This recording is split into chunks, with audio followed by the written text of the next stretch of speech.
Assalamu alaikum warahmatullahi wabarakatuh. Napenda kutoa shukrani zangu za dhati kwa wale wote ambao wamehusika kukamilisha project ya Zainab, ambao washiriki wenzangu, washauri na watu wengine pia. Napenda kutoa shukrani zangu za dhati kwao. Ningependa kuyajibu maswali kadhaa ambayo watu wengi wananiuliza na sikuweza kuyajibu kwa wakati huo. Nilisubiri kwanza Zainab iishe. Jambo la kwanza ni kwa nini nilikuwa nachelewesha Zainab kuitoa kwa wakati? Kwa nini Zainab ilikuwa inapishana kwa muda mrefu, episodi moja kwa episodi nyingine? Na ile kazi, siku ambayo tupo location tunashuti, siku ambayo ndo tunamaliza scene ya mwisho, yani ndo scene ya kufungia, bahati mbaya ile kazi ilifutika. Kwenye kupunguza mafaili ili mradi tuimalize kipande cha mwisho ilifutika.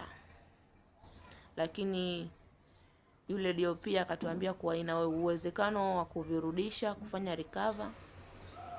Kwa hiyo nikapata amani hiyo, kwa kuna uwezekano wa kufanya recover na vipande vikarudi.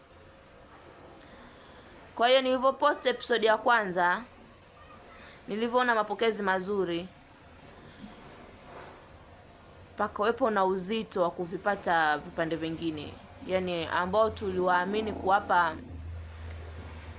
ile kadi ya kufanya recover, ikawa kuna usumbufu. Kwa hiyo tulipeleka kwa mtu wa kwanza, wa pili, wa tatu, mpaka tunakuja kupata jibu la mwisho kuwa haiwezekani kuvirudisha, ambapo muda huo nimeshatoa episode ya kwanza. Na ndio maana ukiangalia episode ya kwanza ilikaa mwezi mzima bila kutoka episode ya pili, kwa sababu ile kazi yote ilikuwa imefutika. Iliniumiza so kidogo, ila kitu kimoja nilikiamini kuwa siwezi ishia hapa. Yani kama ili jambo nimeamua kulianza, basi siwezi kuishia na mwisho huu. Na ukiangalia nilipata mapokezi mazuri sana kwa episode ya kwanza. Nikasema siwezi kuishia hapa, tunafanyaje? Tukakubaliana turudie ile kazi. Kweli kutokana nilikuwa niko busy na kazi, nilijaribu kuorganize watu wangu ambao wote wameshiriki kwenye ile project ya Zainab kuwa ingieni siku fulani location, nendeni mkashuti vipande vyenu vyote. Siku nikiwa free ambao niko off, nitakuja kushuti vipande ambavyo ninavyo mimi na watu ambao wanahitajika kwa siku hiyo. Kwa hiyo ile kazi ya kwanza, director aliyesimamia ile kazi alikuwa ni Musmul Khan, ambaye ndo alisimamia project nzima. Ilivyofutika kumpata yeye tena ikawa ni kazi, kwa sababu alikuwa ana busy na mambo yake. Ikabidi nitafute director mwingine wa kuisimamia, ambaye ndo alikuwa ni director Sumi. Mule alikuwa ni kama bi mdogo, Bi Aisha, ndo ambaye alisimamia ile kazi kipindi mimi niko busy, na tuliwakusanya watu wakaingia location. Kwa hiyo ile kazi ilishutiwa mara mbili. Na kumbuka ikishashutiwa tena hiyo ni bajeti nyingine. Iliniumiza, ilinivunja moyo, lakini nilijipa imani kuwa siwezi ishia hapa. Yani kutokana hii ni kazi yangu ya kwanza, sitamani kazi yangu ya kwanza ambayo natamani kuisimamia mwenyewe nikaishia hapa. Kivyo vyote inabidi hii kazi iendelee. Kweli tukashuti episode 5. Siku zote cha kwanza ni cha kwanza. Yani ubora wa kazi ya kwanza ambao mimi mwenyewe nilikuwepo na ubora wa kazi ya pili ilikuwa ni vitu tofauti, lakini director Sumi alijitahidi kwa nafasi yake, alijitahidi kwa uwezo wake, haikuwa mbaya. Ilikamilika episode 5. Zile episode 5 nilitamani kuishia pale. Yani kiufupi pale ndo nilisema at least hapa ndo iwe mwisho. wa kila kitu. Sitaki tena niendelee kwa sababu nilikuwa nimeshatumia akili nyingi, nimeshatumia hela. Yaani nilichoka. Nikasema hii episode ya 5 ndio itakuwa episode ya mwisho. Lakini nilivyotoa episode ya 5 nilipokea simu nyingi. Ukiachana na kwa mashabiki zangu, kwa wasanii wenzangu pia, hapana. Hapa ya 5 ndo story inaanza. Hebu endelea kidogo. Nikamwambia nimechoka. Yaani kutokana ilifutika nikaanza tena nimechoka. Akasema hapana, hebu endelea kidogo. Nikamwambia jamani, kama kuendelea basi nitaendelea na kazi nyingine. Yaani nilikuwa nishaandaa story nyingine, nishaandaa watu wengine, nikasema nikirudi nitakuja na kazi nyingine, sio Zainab tena. Lakini na rafiki yangu mmoja anaitwa Mshanta ambaye naye nilijuana naye kwenye hizi tasnia. Nilivyotoa wazo langu nikasema ninahitaji kuandaa kazi nyingine, watu wengine, story nyingine, either iwe short movie au iwe series, lakini isiwe ndefu sana, episode 10 imeisha. Alinishauri kuwa malizia Zainab. Sababu mara ya kwanza nikasema kama nikishindwa kuandaa short film au series fupi, basi niandae clip ambavyo vitakuwa ni vingi kidogo, wakati nafikiria idea nyingine niwe nina posti. Lakini aliniambia watu wameshakuzoea kwenye Zainab na umeshapata mashabiki kwenye Zainab. Ukisema leo hii uposti short, inamaanisha hutompa mtu sababu nyingine ya wewe kukufuatilia. Inabidi uendelee pale, hakikisha unamalizana nao yote. Alafu ukitaka kuanza hizo short, unaanza hali ya kuwa hauna deni. Wazo lake alivyonipa sikukaa nalo sana, yani nililipitisha. Nikampigia simu DOP, nikamwelezea, akaniambia tunaingia lini, nikamwelezea kwa sababu nilikuwa na ratiba ya kusafiri. Hakunikataria. Tukapanga muda, tukapanga siku, tukaingia location, tukamalizia.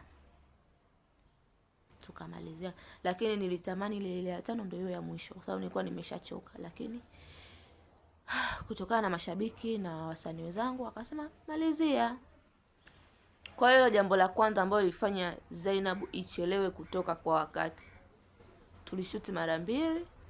Kazi ya kwanza baada ya kufutika, na nikawa ninaipokea nusu. Baada ya episode ya kwanza, nilipopost episode ya 2, nikawa naichukua kwa namna hiyo. Swali lingine watu wakawa wanauliza katika zile episode 5 za mwanzo, performance ya Kasim. Pia hiyo kitu nimeipokea sana, performance ya Kasim kwenye Zainab. Jamani, yule kijana naomba tumpe hongera zake sio ndogo, kwa sababu siku unaingia location kwa mara ya kwanza kabisa, yule ambaye nilimtarajia. Unajua mwandishi wa story huwa anamchola mtu anayemtaka. Namtaka mtu wa namna hii, mtu wa namna hii. Kwa hiyo nilipomchola nilikuwa nimeshamwandaa mtu. Imefika siku ya kuingia, yule mtu akaniambia kwa anahitaji kupumzika kidogo katoka kwenye kazi. Nikamwambia sawa, wewe sini zako zitaanza saa 10. Imefika mida saa 8 hakupokea simu. Kwa hiyo mimi ni mtu wa kupanic. Yaani nilikuwa kama nimechanganyikiwa. Afu ndo kiangando kazi yangu ya kwanza, ni sijui ni control vipi hali yangu. Pressure si pressure, ni kama nilikuwa nimevurugwa. Zito alikuja na rafiki yake, kwa hiyo akaniambia, "Kwani historia yako inatakaje?" Nikamuelezea Kasimu yuko hivi. Ni shehe fulani mpole ambaye hana mambo mengi. Na ukiangalia Kasimu unayemwona sasa hivi, yeye alikuja kama kuangalia tunachokifanya. Akamuita, "Njoo. Mbona kama huyu anafaa?" Nikamuuliza, "Umeshawahi kushuti?" Akasema, "Sijawahi." Yaani sijawahi chochote. Ila unapenda. Napenda. Tukikutengeneza nitakuwa na nitafanya. Mimi binafsi yangu napenda mtu ambaye anapenda. Yaani situmii nguvu kubwa, ambaye anakubali kurekebishika. nikamwachia hilo jambo Zito, nikamwambia Zito pamoja na kakaangu Hansi, nikamwambia nyinyi nataka mumtengeneze huyu awe vile ninavyotaka mimi. Ndio vile wakamtengeneza, na kuna baadhi ya matukio mengine tukampunguzia ili mradi yasiwe magumu kwake. Kwa hiyo hata nilivyomhitaji mara ya pili baada ya kazi kufutika, yeye ni mtu wa kwanza. Yani tukisema tuingie site saa 8, yeye saa 4 au saa 5 kashaingia. Yani alikuwa ni mtu ambaye mwenye passion kubwa. Kwa hiyo amefanya kwa uwezo wake, na ninaweza kusema namshukuru sana. Namshukuru sio kidogo. Alikuwa na mchango wa hali, alikuwa na mchango wa mali. Yani kuna kipindi nilishindwa na nikasema nimechoka, alikuwa ananiambia tunafanyaje, kwa sababu yeye mwenyewe kwa anatamani ajione. Pia kitu kingine ambacho ningetamani kukizungumzia kwa madirector na maproducer wengine, jambo lolote lile ukitaka kulifanya, nia, Mwenyezi Mungu na ushirikiano. Kwa sababu mimi nimejifunza kwenye hii project ya Zainab vitu vitatu kwenye hii project ya Zainab. Cha kwanza kabisa, kila kitu mtegemee Mwenyezi Mungu. Kila unachotaka kufanya, omba dua. Mimi ilifikia zamaki ninawapigia simu wenzangu nawaambia naogopa nikitoa hii kazi alafu mapokezi yakawa mabaya. Wakasema fanya dua, omba. Ninaomba dua kabla ya kuiachia kazi. Chengine kabisa, hakuna cha bure. Tumia pesa. Yani mimi ilifikia zamaki nilikuwa nina nguvu ya kumwambia DOP ninataka kazi yangu. Nilikuwa nina nguvu kumpigia producer kumwambia ninataka soundtrack zangu. Nilikuwa nina nguvu ya kumpigia mtu yote na kumwambia ninahitaji, kwa sababu sikuwa na kile kitu cha bure. Kama ningekuwa nimekubali vitu vya bure au vitu vya ofa, nadhani ile Zainab ilivyofutika mara ya kwanza, nisingekuwa nina uwezo wa kuirudia. Ningekuwa nina sura ya uoga, ningekuwa nina sura ya haya, sina uwezo wa kumwambia mtu ninahitaji kazi yangu. Kwa sababu ningetegemea majibu mengine. Umenipa bei gani? Umetoa nini? Lakini nilikuwa nina uwezo wa kusema ninaitaka. Jambo la mwisho, kushirikiana vizuri na washiriki wenzio. Mimi kila kitu nilikuwa ninawaambia, kazi imefutika, recover imegoma, tunafanyaje? Mpaka tunakuja kupata jibu la mwisho kuwa tutashuti tena. Na wote waliipokea. Hakuna hata mmoja alionipinga. Kila mtu alinipa ratiba zake, nikaandaa ratiba kwa pamoja na tukaingia location. Mimi sikuwepo. Kabla sijaachia kazi, niliwaambia jamani, nitasoma dua. Nitasoma dua kwa sababu hii ni kazi yangu ya kwanza, nisimamia mwenyewe, mwandishi mwenyewe wa story, producer na ni director. Basi nilikuwa natamani ipokewe kwa namna fulani. Allah akafanya hivyo. Tena Mwenyezi Mungu alinipa vile ambavyo nilitarajia. Nilikuwa nasema yani hamna kazi yangu iwe na 1K. Waangalia watu 1000. Lakini Mwenyezi Mungu alinipa zaidi ya hicho nilichokiomba ndani ya episodi za mwanzo. Mwenyezi Mungu namshukuru sana. Pia napenda kutoa shukrani zangu za dhati kwa washiriki wenzangu wote, kuanzia Kasim, Zito ambaye ni rafiki yangu ambaye nilikutana naye kwenye magroup. Nilivyomuomba lile jambo hakunikataria, alitokea location japo alikuwa ni msumbufu. Pili niliunganishwa na director wa kwanza ambaye kazi yake ilifutika, Musmurkan. Asante sana. Kakaangu Doto ambaye mule alikuwa ni Doto, asante sana. Yani ni brother yangu ambaye hata leo hii nikimkimbilia ananipokea. Tunafanyaje? Tufanye hivi, tufanye hivi. Ebu acha, fanya hivi, hivi. Yani alikuwa yuko perfect sana. Napenda kumwambia asante na namuhitaji zaidi. Pia napenda kutoa shukrani zangu za dhati kwa mashabiki zangu wote ambao wameanza kunifuatilia Zainab episode ya kwanza mpaka episode ya mwisho final kabisa.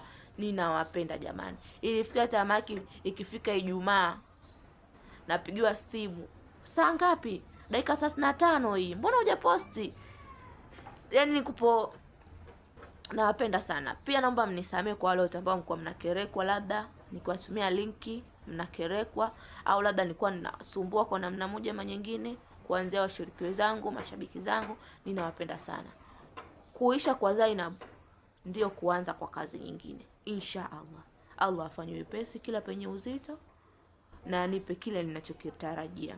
Imeisha Zainab, tuandae kazi nyingine sasa, turudi. Na natumai itakuwa ni nzuri zaidi ya Zainab. Nina project 3 za maana zimesimama. Yani inabidi nitulize kichwa na nitulize akili. Ninawahitaji. Ninawapenda sana sana. Watu wengi wanauliza, kwa nini umeita Zainab? Nilikuwa nina uwezo wa kuita Ukewenza, kuita Mathna. Kwa nini umeita Zainab? Sababu mimi story yangu haikubezi peke yake kwenye Ukewenza. Na nilitaka kuwafahamisha watu, jamani, story nyingi za Ukewenza nilizokuwa nikizitazama unakuta ni vita, mke mdogo na mke mkubwa.